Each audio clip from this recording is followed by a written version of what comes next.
I recently lost out on 2 proposals for work. One hurt, the next one really hurt because it was 10 times bigger than the first one. I want to share 3 lessons that I've learned as I've lost out on work over the years. And I've lost out on a lot because that's what it takes to be in the game. But the 3 lessons. 1, examine your bidding process. Did you overestimate? Did you underestimate?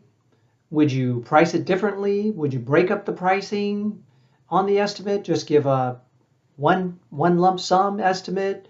Always be examining your bidding process when you lose out on jobs, because there may be something to learn there that you could employ next time. In the first one that I lost recently, it was a relatively modest project. It was a couple hours of training for a team working for a tech company here in the area. They wanted to have one of the assessments that I provide along with some training around the results. They were a bit away from where I am. I was going to need to work over the weekend because they had given me short notice for the training. So I charged what I want to get. And this is a lesson that I learned a long time ago. Charge what you want to earn, because when you get the work, you feel great. If you don't get the work, well, yep, maybe you should have charged less. But would you have been really happy if you did it for less? So I'm not going to change my pricing, but I might change how I put the pricing together, how I show it to the client, etc. All right, that's lesson number 1. Lesson number 2 is up your game. Now that's different than examining your pricing. Upping your game means increasing the look and feel of your proposal. Sometimes I propose over email when it's fairly modest. But if it's a larger bid, then it should be something of a slick packet that looks professional, looks customized. It's clear, has a good flow, maybe has a summary in the beginning.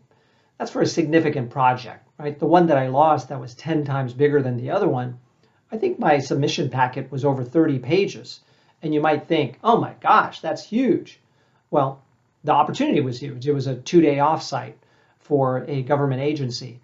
And I bid it up because there was going to be a lot of work involved leading up to it and a lot of work doing it and even work afterwards. So again, I priced it so that I'd be thrilled if I got it. Of course, I'd also be bummed if I lost it, which I'm feeling.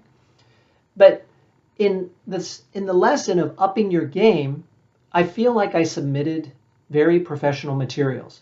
Could they be even better? Yes, I think so. And I'll re-examine my materials and think about how can I make it even better next time. Always be improving your material, whether it's to serve clients or to bid on projects with prospects. Never rest. Always make it better. So that's lesson number 2. Lesson number 3 is learn from what others are doing. That's where you may get the ideas for lesson number 2 to up your game.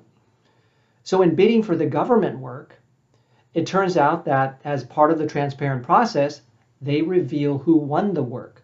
So you're able to look at their public-facing materials and see, how do they look? How do they come across? How professional is their website? What could you learn from it? And you may even be able to see the proposals that your competitors sent in. I haven't seen them yet, but I did make a request. So I may be able to learn from the winning proposal what they did different, if anything, that I can use to emulate and make mine better. And did mine come across better than some of the other ones that lost? Thereby giving me some more confidence going forward that I have a pretty good process, pretty good packet, but always looking to improve, right? So it's fine to lose work because it means that you're in the running. You need to show up and propose to win work. So losing is just part of the process of running a coaching business. But always be learning from the jobs that you lose to be gaining more wins down the road. I hope these 3 lessons help you to win more work as an executive coach, a trainer, team developer, facilitator, etc. If you have other lessons that you've learned from jobs that you've lost, please place them in the comments. I may be able to learn from what you have. If you'd like to learn more about becoming an executive coach, email me at michael@BAECexecutivecoach.com with your questions. I may answer them in a future video. Now, if you really want to go deep and learn directly from me, because I actually have won a lot of business over the years since I've been operating for many years, having started in 2008, I can share the good, the bad, and the lessons that you really want to pay attention to when you attend training sessions with me, either online classes or in-person seminars.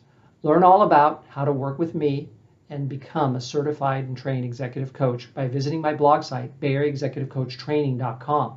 You'll also see resources there to help you succeed. If you haven't subscribed to this channel already, please do it now so you'll be notified when future videos come out to help you. And also consider following my company page on LinkedIn, where I share resources each week with coaches. It's all to help you succeed faster. Look for Bay Area Executive Coach on LinkedIn and follow the company page. Thank you very much for watching, and I hope you win your next bid.